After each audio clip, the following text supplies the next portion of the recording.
Nababahala raw si Pangulong Bongbong Marcos kung paanong sa 15 contractor lang napunta ang mahigit 20% ng mahigit kalahating trilyong pisong pondo para sa mga proyekto kontra baha. May report si Marizo Mali. The total cost of all of the projects since July 2022 until today is 545 billion pesos. I don't know about you, but that is a very big number. Nakalulula para kay Pangulong Marcos ang mahigit kalahating trilyong pisong inilaan sa halos 10,000 flood control projects sa bansa mula July 2022. Partikular niyang pinuna kung paanong 15 top contractor lang ang naka-corner daw sa tinatayang 100 bilyong pisong halaga ng mga proyekto. 20% yan ng kabuuang pondo. Bukod dyan, 5 of these contractors had projects in almost the entire country.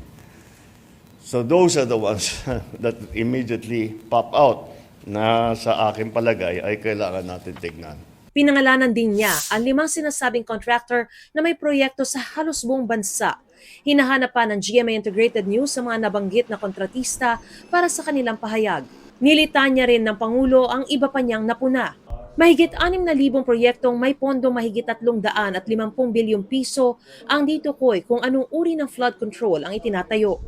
Maraming proyekto rin daw na iba-iba ang lokasyon pero pare-pareho ang presyo ng kontrata. It is impossible for one barangay, even if they are the next barangay, to have the exact same project to the exact same amount with the exact same contractor.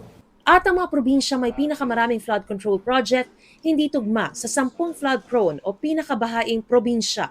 Sabi ni Pangulong Marcos, paunang pagsusuri pa lamang ito at wala pa naman daw inaakusahan. Kaya tinihimok niya ang taong bayan na makibahagi at magsumbong sa kanya mismo ng kanilang mga nadidiskubre sa pamamagitan ng website na sumbongsapangulo.ph na inilunsad niya ngayong araw.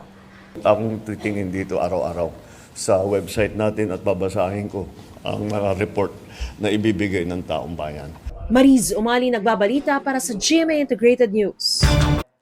Huwag magpahuli sa mga balitang dapat niyong malaman. Mag-subscribe na sa GMA Integrated News sa YouTube.